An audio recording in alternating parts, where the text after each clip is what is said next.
Hi welcome to Sri Mallika's kitchen. ఈ ఛానల్ని ఆదరించిన ప్రతి ఒక్కరికి మా హృదయపూర్వక నమస్కారములు. ఇవాళ చాలా మంచి రెసిపీతో మీ ముందుకు వచ్చాను. అదేమిటంటే చికెన్ ఫ్రై.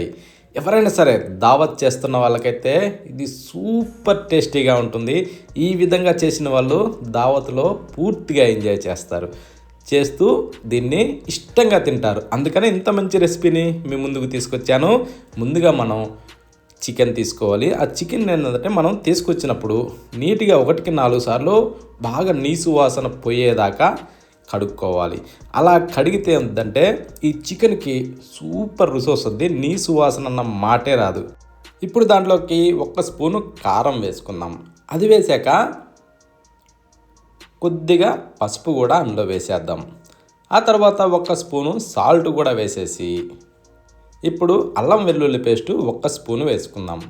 తర్వాత 1 స్పూను నూనె కూడా వేసేసి నిమ్మకాయ సగం దెబ్బ తీసుకునేసి ఇలా గింజలు తీసి బాగా పిండుకునేసి ఈ విధంగా మనం బాగా కలుపుకోవాలి.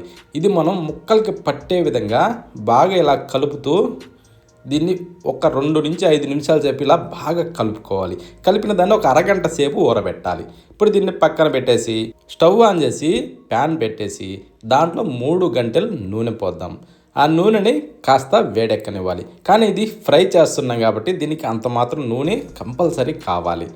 ఇప్పుడు ఈ నూనె కొద్దిగా వేడెక్కనిచ్చి సగం స్పూను జీలకర్ర వేసుకొని ఆ తర్వాత 3 ఉల్లిగడ్డల్ని చిన్నగా సన్నగా కట్ చేసి అందులో వేసుకొని 1 స్పూను సాల్ట్ వేద్దాం.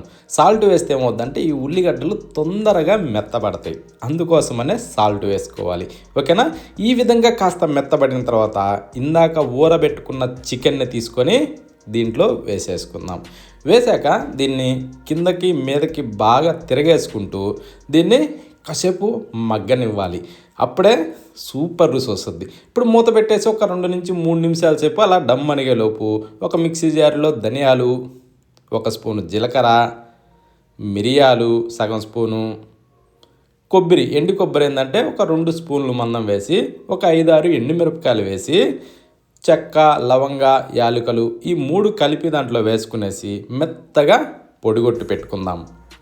మనకేంటంటే ఈ టైప్లో పొడి రావాలి. ఎందుకంటే ఎండు కొబ్బరి వేసాం కదా, కొంచెం బరక అనిపిస్తుంది, పర్లేదు. ఇప్పుడు దీన్ని పక్కన పెట్టి చికెన్ దాని మీద మూత తీద్దాం. ఓకేనా? అబ్బా ఎంత స్మెల్ వస్తుంది! ఈ విధంగా ఉడికితేనే ఇంత మంచి స్మెల్ వస్తుంది. ఇంకా దీంట్లో పడాల్సి ఉన్నాయన్నీ పడితే యమా రుచిగా ఉంటుంది. ఓకేనా? ఇప్పుడు ఈ చికెన్లోకి నుంచి నీరు మొత్తం ఈ విధంగా రిలీజ్ అయినాక ఒక 3 లేదా 4 పచ్చిమిరపకాయలను చీల్చి అందులో వేసి కొద్దిగా పుదీనా, కొంచెం కొత్తిమీరను కూడా దాంట్లో వేసేసుకుందాం. ఇవన్నిటి ఫ్లేవరు ఈ చికెన్లోకి వచ్చి సూపర్ రుచి వస్తుంది అన్నట్టు. ఓకేనా? అందుకోసమనే ఇలా ఇప్పుడు దీన్ని కాస్త బాగా కలిపి దీన్ని కొంచెం సేపు అలా మగ్గనివ్వాలి. ఈ ఫ్లేవర్ మొత్తం చికెన్లోకి వచ్చేటందుకు. ఆ తర్వాత గ్రైండ్ చేసిన పౌడర్ మొత్తాన్ని దీంట్లో వేసేసుకుందాం. వేసాక ఒక 4 రెమ్మలు కరివేపాకు, అది కూడా మంచి స్మెల్ వచ్చేది తీసుకుంటే ఆ ఫ్లేవర్తో కూడా మంచి రుచి వస్తుంది. ఇప్పుడు దీన్ని మనం ఇలా బాగా తిరగేసుకోవాలి. ఈ పొడి ఒక్క దగ్గర లేకుండా అన్ని ముక్కలకు కలిసే విధంగా ఈ విధంగా మనం బాగా కలిపి మూత పెట్టి ఇలా ఆవురుకొనివ్వాలి. ఇలా ఆవురుకుంటే ఏంటంటే ఈ ముక్కలు మొత్తం బాగా ఈ పొడిని ఈ అన్నింటిని బాగా పీల్చుకొని సూపర్ రుచి వస్తుందండి. ముక్క ఎలా ఉడికిందో చూశారు కదా, అలా అనగానే ఇలా తునిగిపోద్ది. సూపర్గా ఉడుకుద్దండి ముక్క ఉడక. ఇప్పుడు తింటుంటే రుచి మాత్రం అద్భుతంగా ఉంటుంది.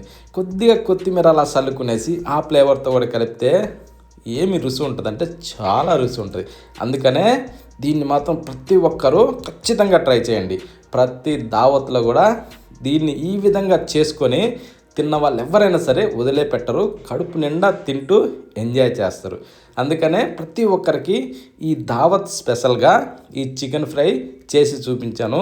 ప్రతి ఒక్కరు ఈ విధంగా ట్రై చేయండి. రుచి మాత్రం అద్భుతంగా ఉంటుంది.